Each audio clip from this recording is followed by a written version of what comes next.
Hi everyone, मैं सिद्धांत फिर से एक बार लौट आया हूँ एक बहुत ही नए टॉपिक के साथ में।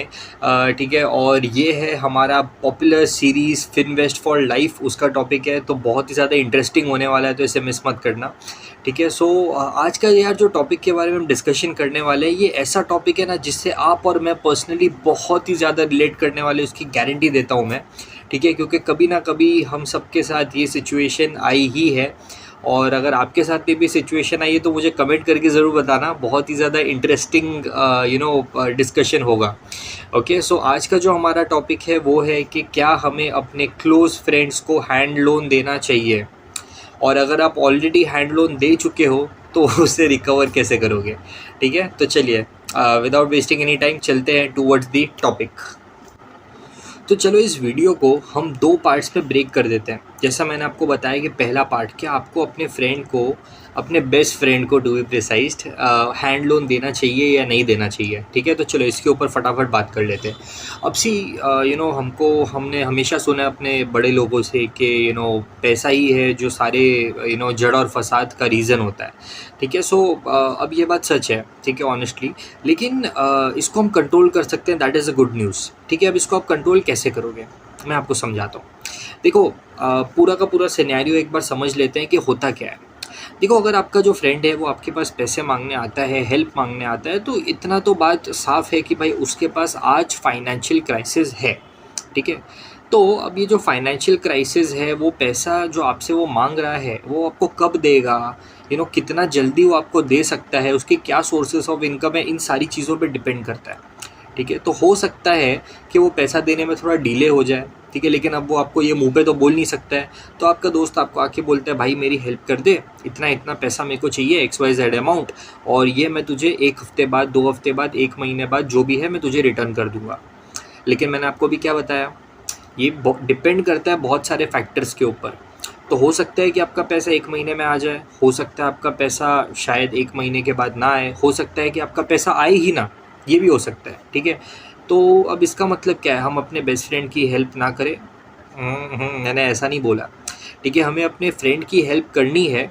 ठीक है, लेकिन इसको हमको थोड़ा सा चेंज कर देना है। ये जो फॉर्मूला हम यूज़ करते हैं इसको थोड़ा सा चेंज कर देना है। एग्जाम्पल की हेल्प से समझाता हूँ। देखो, मान लो कि आपका बेस्ट फ्रेंड आपके पास आता है, वो बोलता है कि भाई मेरे को 50,000 रुपीज़ की ज़रूरत है, तू मेरे को हेल्प कर दे।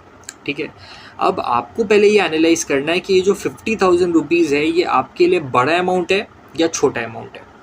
अगर ये आपके लिए एक छोटा अमाउंट है, तब फिर ज़्यादा टेंशन लेने की ज़रूरत नहीं, आप आपके दोस्त को दे दो। क्यों?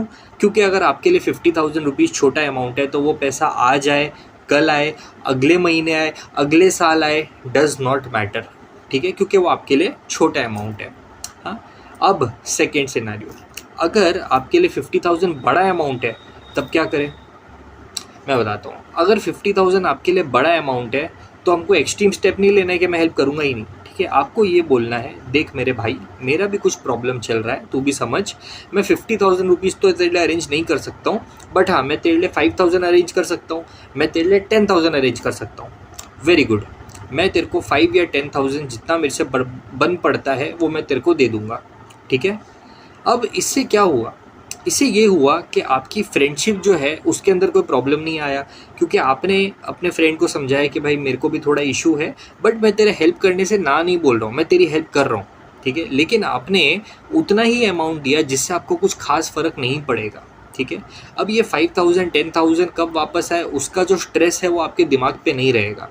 ठीक है, सो आइडियली गेम पूरा यही, आई होप मैं जो समझा पा रहा हूँ आप उसको समझ रहे हो। सी, ये पूरा का पूरा जो गेम है, it is all about expectations. ठीक है, अगर आपका इतना ज़्यादा अमाउंट अगर आप लेंड करते हो किसी को जो हमेशा आपके दिमाग पे घूम रहा है, तो आपकी एक्सपेक्टेशन है कि मुझे ये पैसा 1 हफ्ते बाद या 1 महीने बाद या जो भी टाइम है उतने मुझे मिल जाए। अगर वो मिल जाता है तो सब अच्छा हंसी खुशी चलता रहेगा। लेकिन अगर नहीं मिलेगा, वहाँ पर आपकी एक्सपेक्टेशन हर्ट होगी, और वहाँ पर ये जो झगड़े हैं, फ्रेंडशिप टूटना वगैरह, ये सब पिक्चर में आता है। ठीक है, सो हमको हमारी एक्सपेक्टेशन ही इतनी लो रखनी है ताकि हमको उससे कुछ फ़र्क ही ना पड़े। ठीक है, एक्सपेक्टेशन को अगर आप लो रखोगे, अगर आप अमाउंट को ही इतना कम रखोगे, तो ऑब्वियसली जो झगड़ा वगैरह की चीज़ें ये कभी बीच में आएंगी ही नहीं। सो आपका फर्स्ट प्रॉब्लम यहाँ पे सॉल्व हो जाता है। चलो अब दूसरा पार्ट भी डिस्कस कर लेते हैं। दूसरा पार्ट ये है कि अगर मैं ऑलरेडी अपने किसी दोस्त को हैंड लोन दे चुका हूँ, अब क्या करूँ अगर वापस नहीं मिल रहा है तो? तो देखो यार, इसमें ऑनेस्टली आपको बताऊँ बहुत ज़्यादा कुछ किया नहीं जा सकता है, ठीक है, क्योंकि ये कोई लीगल मैटर है नहीं, ठीक है, कोई पेपर वर्क या कोई एग्रीमेंट आपके बीच में हुआ नहीं है। ये फ्रेंडशिप है, ये ट्रस्ट के बेस पर हमने किसी को पैसे दे दिए। तो देखो यार, जितना मेरा एक्सपीरियंस है, जितना मैंने देखा है, ये झगड़ा झगड़ी करके बहुत मुश्किल है पैसा निकालना। फिर वो टोटल लीगल टर्म्स में चला जाता है, फिर उसके ऊपर आप और पैसे फेंको, बस वही है।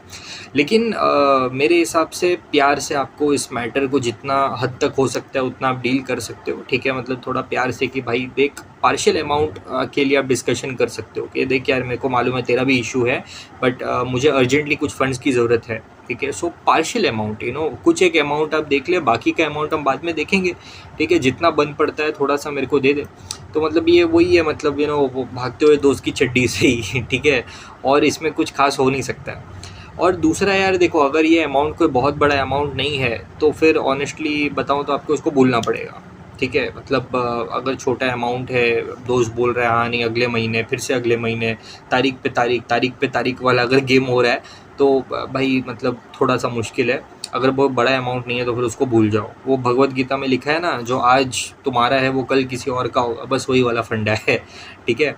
तो इसको थोड़ा प्रैक्टिकली डील करो, ठीक है, हर एक फाइनेंशियल डिसीजंस है, इमोशनली डील करने मत जाओ, थोड़ा इसको प्रैक्टिकली डील किया करो, ठीक है। So anyway, I will and this topic over here, and I hope कि आपको समझ में आ गया होगा कि नेक्स्ट टाइम अगर आपका कोई दोस्त आपको हैंड लोन के लिए मांगे तो आपको इस मैटर को कैसे डील करना है, ठीक है, एंड आई होप कि आपको इससे बेनिफिट हो।